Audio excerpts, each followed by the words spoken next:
So I'm thoroughly finished with Star Wars Jedi Survivor now, and I have a lot I want to talk about. Just know this is all going to be spoiler free. I know the game is just coming out, so I'm not going to go into any of that stuff. But welcome to this new series of videos I've been doing for actually a while now. The best thing about blank game, where the deal is essentially the game ranks before you buy. I put those out. That's my in-depth, more critical videos. Here, I come over in this quiet corner with this select group of you guys here and just talk about some of my favorite or more interesting aspects of specific games. And it's tough with Jedi Survivor because, full disclosure, I'm a big Star Wars fan. I love Star Wars.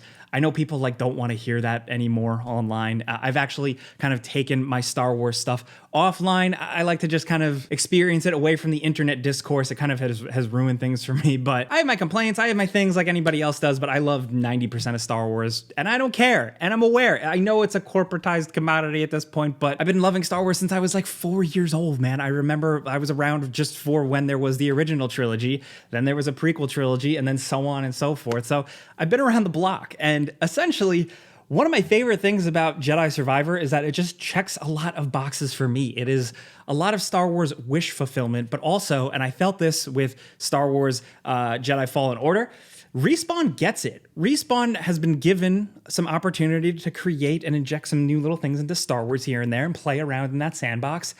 And it feels like they're really taking it and running with it. It really feels like they just understand it and they're treating it with some tact, if you will. Now, this one does go a little crazier. This one does go a little fantastical. This one does make bigger jumps than Fallen Order did. And I think some of them don't feel quite right. It's like any Star Wars thing. Like with any Star Wars thing that isn't like the main movies, like there are little things here and there that you're like, I wouldn't have done that. Or like, that's a little weird. That doesn't feel like it fits. But ultimately, I still think the success, like the win ratio with Respawn is really good. I still don't know necessarily. I'm still working on whether or not I like it more than the first game, because there's just a lot here. It throws a lot at you. Now, the first game I thought was just this really special, amazing thing that just came out. Didn't expect it to be that great. And it was what I had really wanted from a Star Wars game for a while. And also, Fallen Order is a little bit more in the timeline. It's a little bit more in the universe, in the events, with the Inquisitors. It's a pretty direct connection, where Jedi Survivor goes out to farther reaches of space and kind of tells its own story. It gets a little fantastical here and there, like video gamey over the top, but ultimately it just has heart. It has some really crazy good moments and good characters and carries over what I love from the first one. Now, everybody comes to Star Wars for different things. I've said this before. I know it sounds very ugh, but seriously, some people come to Star Wars for the Empire and space battles. Some people come to it for rebellion and hope. Some people come to it just for cool robots and science fiction. Some people come to it for Jedi stuff and mysticism. Some people come to it for smugglers and the underbelly. Some people come to it just because they think Boba Fett is cool. I don't know. Me, I specifically love crews of unique characters and aliens that are sometimes funny, but sometimes real and convincing, and they go on crazy adventures, and oftentimes Jedis and the Force is involved. And that's what these games give me. I love the Mantis crew. I love everything going on here. And with Jedi Survivor, it's just a lot more. It's so much more of a video game. Bigger worlds, way more side stuff to do, way more cosmetics and ways to change up your character, more fighting styles, everything. It kind of feels like God of War 2018 to God of War Ragnarok, where it just kind of gives you way more combat opportunities, way more exploration, just way more video game. And the first half of the game, I was kind of worried that it was losing sight of the plot and the heart and the characters and the story. But by the end, I was like, nope, never mind.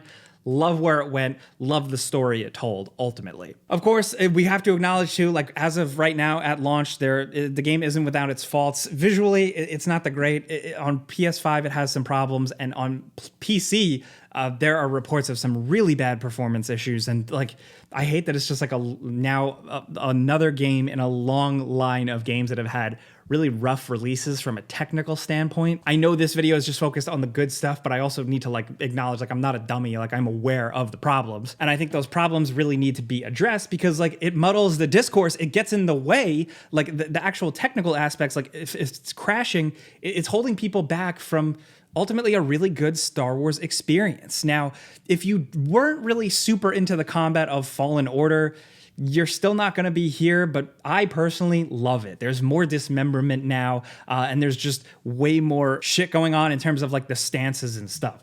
They're absolutely wild. Single, dual wielding, double bladed, blaster and lightsaber combo, and crossguard heavy claymore attacks. And I actually really like messing around with all of them. I wish they all had more moves and more of an ability to chain switching the stances together. Like, there's definitely room for improvement in another game, which maybe we'll talk about a third game in another video, or like what I want. Maybe I'll talk about that at the end a little bit. But for me, there is such an endorphin rush with these games when like you can walk into a room and 3 droids see you, or 2 stormtroopers, and they're like, get him, and you parry one, you bash through their block, you get a perfect killer move, you chop a stormtrooper's arm off, then you grab another guy, you pull him towards you, you stab him, and then you deflect a blaster bolt. Like, when this game is like operating perfectly and you flawlessly do something, there is such a satisfying rush, especially if you love Star Wars, and especially if your brain is rotten from the prequels, and just seeing how badass like Obi-Wan Kenobi and Anakin and Qui-Gon Jinn are with like the newer kind of lightsaber movesets, styles, forms, what have you. There is a lot of that here. Like, the lightsaber shit, the animations, everything is so cool, and I just can't get enough of it. And I like that the game just gives you more opportunities to be awesome. It is basically, yeah, like an open area, open planets exploration type game with Metroidvania elements, once again, where you unlock different stuff if you want to explore.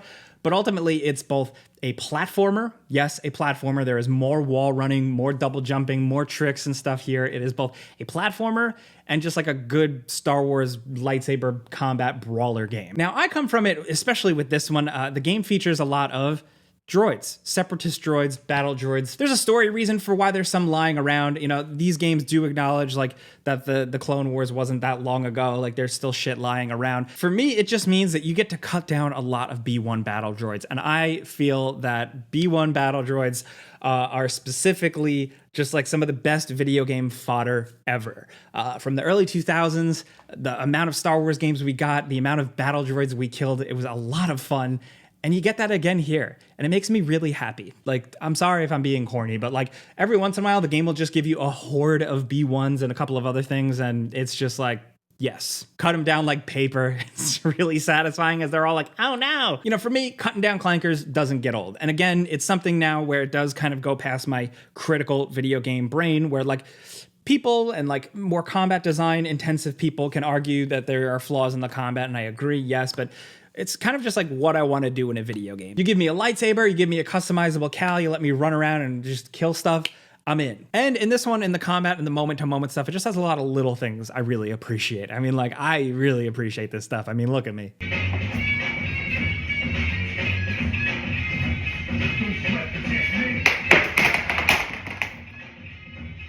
The way Cal will like put away his lightsabers, the way certain times if you strike an enemy down and then let the character idle, he'll do a little finishing swing and then put his, like, there's so much to that just really, really works for me too. Certain droids that I won't spoil that show up, like, behave how you would expect if you watch, you know, the Clone Wars or the movies, whatever. Like, certain times, like, you'll do something to a droid or you'll damage it in a specific spot and then it'll actually behave the way it should. And it's almost like a little surprise, like, oh, holy shit, they're actually doing that. They would do that. Those little things for me go a long way. It's silly, but I don't care. A lot of the exploration and the progression is on, like, yeah, finding, you know, points to increase your health or increase your force meter, right? But a lot of it is just getting cosmetics. You're finding new jackets. You're finding new colors to customize BD1 or parts for your lightsaber. And none of it is stat driven. It's all cosmetic. But they're confident, I think, in knowing that Star Wars is cool and it's fun. And you're going to want to change your character, change your lightsaber constantly because it's all just exciting. I actually just was really excited to always find new shit.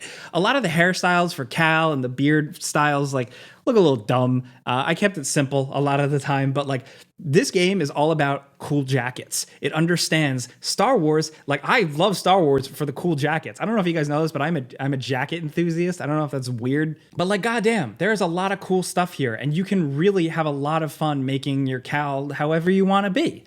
Do you want to just kind of be like Han Solo or Luke from the early days? Sure. Do you want to have a little bit more of a warrior look? Sure. Do you want to just look more normal, more fantastical? Do you want to actually dress up like Kyle Katarn or Dash Rendar? You can actually kind of do, like, hang on.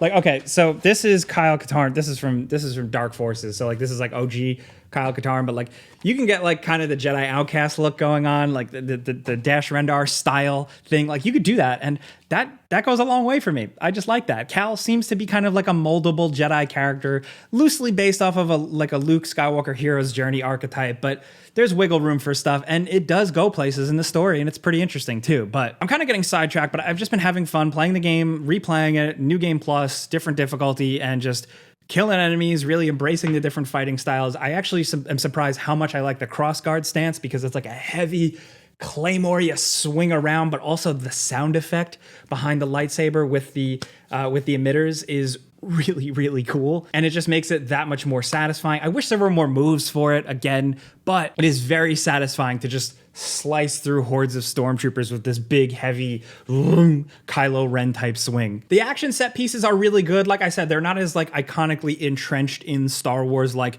Fallen Order was. These are a little crazier. Some of them are like really wild and video gamey, but there's some good set piece moments, and also the music just really heightens a lot of it here. The music and presentation goes a long way, but the music specifically, once again, they crush it. They kind of like, build upon the Fallen Order themes and motifs. A lot of French horn, a lot of understanding of the John Williams score, but doing their own thing with it. And during some of the sequences, some of the big set piece sequences where crazy shit is happening on screen, the music was really selling it to the point where as I'm playing it, as I'm experiencing it, the music's almost so good in certain parts, it like takes me out of it. I know that sounds like super shilly and fanboy, but I just like good video game music, and especially good Star Wars representation type music, you know? One of my notes I wrote down, it says music during blank sequence. Holy shit. So there's that. So there's a lot of creativity here. Also the characters, there is Turgle, who is voiced by Invader Zim. It's just this like shitty, weird turtle guy who's annoying and everybody hates him.